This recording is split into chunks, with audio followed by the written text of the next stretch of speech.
As technology and society have developed, so too has the legislation developed to support, control, and protect the rights of individuals, organizations, and the information concerned. This is Stuff Employers Should Know. Welcome to Stuff Employers Should Know, proudly brought to you by LabourNet, management's ultimate HR solution. Hey, and welcome to the podcast. It's Yasser like it Ismail, audio producer and host for today. Mr. BGD has made a big move, and he isn't in studio, but of course we'll still be having him on the show. A little bit more on that in another episode. But today we are joined by Samantha Walker and Chanel Spreeman, who will be taking us through the link between human rights and data privacy. So without further ado, ladies, let's get the show on the road. So excited to be back in studio with Chanel Spreeman. We've got another podcast topic for you on human rights and data privacy. We haven't been in the studio for a while, but we are no stranger to the studio. Chanel, I believe you've just written a beautiful article on human rights and data privacy. Do you want to maybe jump straight into what we can expect from the session? Yeah, no, really glad to be back. We just thought it quite fitting to discuss data protection rights, seeing as we've just celebrated Human Rights Month. And, you know, human rights or data protection rights are human rights. So, yeah, that's pretty much going to be the outline of our discussion today. We're just going to also look at it from a historical perspective, because obviously we understand that we do have a history in terms of human rights, and that extends to data protection rights as well. So we'll be just looking at how we got here, and then, having a look at what data protection rights are afforded to data subjects in South Africa. And I think one of the key aspects really that you've just mentioned is that data protection rights are human rights. And I know when we say something like that, a lot of people are going to peak their eyebrows up and open their eyes and go, what?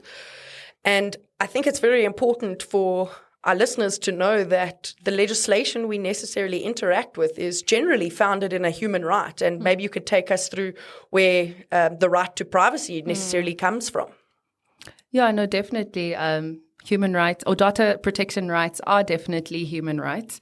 So if we look at the data protection legislation in South Africa, you know, POPI is currently the most popular piece of legislation that we refer to, but this has been long coming. So obviously, as we know, the UN had that Declaration of Human Rights, and that's pretty much informed all of our human rights law since around about the 1930s. And when I was doing my research, it was actually quite interesting for me to see that since the 1990s, actually, there's been recommendations on information protection, which is quite wild, because if you think about the 1990s, we were not too concerned with the information that we were collecting and sharing, but there was definitely some recommendations coming through with regards to how we should be protecting information. At the same time, South Africa had also ratified some treaties.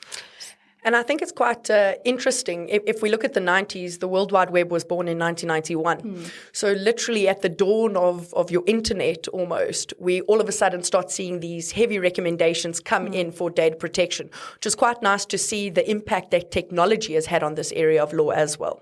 Definitely. I think if we look at the development of data protection legislation, we can align it with how the internet and just our technology has developed. And when you were saying that, I was just thinking that, you know, the recommendations were there, and we didn't know what it looked like at the time. And I think that the people who probably really knew what it looked like were the people working in the background, the ones that were developing the tech. So they had an idea in terms of, you know, all the information that they would need to have the internet and all of this tech up and running.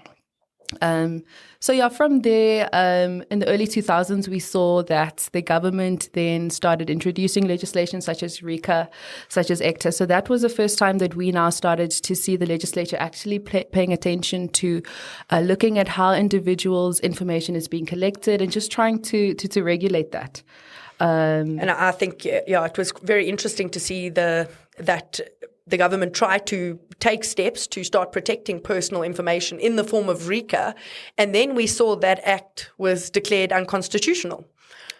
Yeah, it was funny enough, and not too long ago, mainly because it lacked a lot of provisions, or it lacked a lot of framework for in the instances where there are kind of exceptions coming through. So yes, we can intercept communication, but what happens when, for example, there's legal privilege involved or journalistic privilege? But important to note is that yes, it's been declared unconstitutional, but this judgment has been suspended.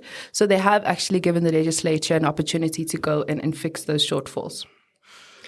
And I think that's really showing where we're moving towards. The courts are going, let's not fully declare this, unconstitutional and throw the piece of legislation away. Go back, fix it, give them time. And what that shows is we are going to constantly move towards a space where we uphold data protection rights, or at least try to. I think the one hand of it is the government necessarily giving us this legislation and the guidance and the framework, and the other side of that coin is us as citizens of this country actually taking that into account and respecting data protection rights, and in essence, human rights as well. True. Now, we've also just seen another move come into play most recently with the Cyber Crimes Act. Yeah, so generally, when you were talking now, I was just thinking about how, yes, the legislature has given us an opportunity to go back and rectify everything. And I think it's just also just given us that grace to understand that we are still learning. So from RICA to ECTA and now to the Cyber Crimes Bill, what we always see is just more of a development. So we see that the legislature is definitely developing their law more. They look back at what was previously not done in a specific act, and then they add onto that and they grow into that. And we also find that, with data protection, there are actually a few pieces of legislation which work together. So with the Cyber Crimes Bill that you've just mentioned, sorry, it's now an act actually, that now allows us to actually enforce what data protection rights we may have within other pieces of legislation like your POPI and your PIA and that sort of thing. Yeah, and I think it's quite beautiful that they have this framework that we rely on. There's all different bits at play, but I think at the core of it, it's so important to note that all of this comes from our Constitution. POPI is a direct result of Section 14, right to privacy, in our Bill of Rights and Constitution. Now, what's so fascinating for me, that Constitution, that's our 1996 Constitution. The right to privacy was already there in 1996. It took us all the way to 2013 to actually get a framework in place. And then that also wasn't all signed into effect, only really the information regulator provisions. And only in 2021 have we seen really our right to privacy being enforced by the legislature in terms of POPI. So it's taken us a long time. And as you mentioned, we're constantly seeing that development. The legislature is almost looking at what they've done and going, where did we fail? Let's not take it as a failure. Let's take it as a lesson and get better in the next piece. And I think we're just going to keep on seeing that development. And I think it's one of the most important things why we should be on the data protection journey now, because we're going to get left behind if we're not. Definitely. And I think it's just one of the markers of our Constitution as well, because we are actually obligated to look at other legislation from other countries as well. I think that's definitely helping to influence. So I fully agree that, we are definitely keeping ahead or, up to trend in terms of what's required of us globally, but also just learning as we go along. And I think it's almost as if the legislature, they're not necessarily taking their time, but they are able to look back, recognize the mistakes and improve, which is really good to see. And that's just talking about POPI. So we've got this constitutional right, Section 14. POPI came into effect. I think the way POPI was drafted, you can see the lessons they took out of RICA. There wasn't such stringent rules. It was this principle-based legislation that was open to interpretation in many areas. So POPI's not a one-size-fits-all, which they tried in RICA. That failed. We can now see their sort of, I don't want to say their second attempt, but their new way of dealing with it, which is very in line with Europe and the UK. And I do think we're going to see this onward trend in this principle-based legislation. Fully agree. I think it also allows us to have that flexibility to interpret the legislation in a way that makes sense. And I think even from a commercial perspective, I mean, we can't have rigid rules when we're dealing with different types of industries and public bodies versus private bodies. So that sort of framework and constant development is definitely necessary. Yeah, and I think it would be ridiculous to think that a company with 3,000 employees must get compliant in the same way as someone with 2 employees. Yes, the legislation applies to both of them. They both have the obligations, but the way we implement those obligations will be different due to resources, size of business. All of these things does necessarily affect it. And I think it's important to note all that we are doing in order to achieve compliance is ultimately honoring our human rights. And then that brings me to Poppy's older sister, Paya, that has been around with us for a little bit longer than Poppy necessarily. But why was Paya brought into this ring? Yeah. So as I understand it, the main history behind Paya is that pre-94, there was a lot of secrecy with regards to organizations. They would withhold a lot of information. I mean, we've seen it with cases being reopened in the TRC and that. So the legislature wanted to get rid of just that idea of, the secrecy and what organizations are withholding from individuals. So Paya, the Promotion of Access to Information Act, the main objective behind that act is just to promote transparency between public and private bodies and allow individuals to be able to approach the state and say, hey, look, I need specific information from you, or you need to be transparent with regards to what records you have, usually in an instance where they need to exercise a right. But I think just for general openness. 100%. And I think also important to note is Paya wasn't just thought out of thin air. Paya is there to give effect to our constitutional rights as well, and in particular Section 32 of our Constitution, which again was brought into place in 1996. So they have taken some time to put the framework into place, but Paya plays a very, very important role in our country, particularly, I think, viewing it in the historical context you've described of the secrecy, and no one was really able to enforce their rights. Paya is giving that power back to the people to hold institutions or governments accountable. I can't tell you how many court cases I was involved in as an attorney where someone had a good case. I couldn't get the evidence to necessarily take that case to court, and we would start having to do Paya requests. And because of Paya gave me that opportunity to get that evidence to help that individual. And I think it's very important. We must know we need to protect personal information, but we also need to allow access to it when it is that data subject's information. True. And I love how, or I don't even know if it was an intention from their side, but they've now got Poppy from 2021, and Paya has been around since 2000. So I like how they've used the legislation that was already there as a way to now give effect to rights that we have in terms of Poppy. Because previously it would be, your state institutions that would be withholding information. But as technology and everything has developed, a lot of our private institutions are custodians of large pieces of our information. I mean, they pretty much control a lot of our market. We live in a capitalist society. So at least we have Paya that's there for them to also be regulated in terms of how they, have our information and how we can access it from there. Yeah, I think it's very important to achieve that balance between the protecting and the promoting that Paya necessarily gives us.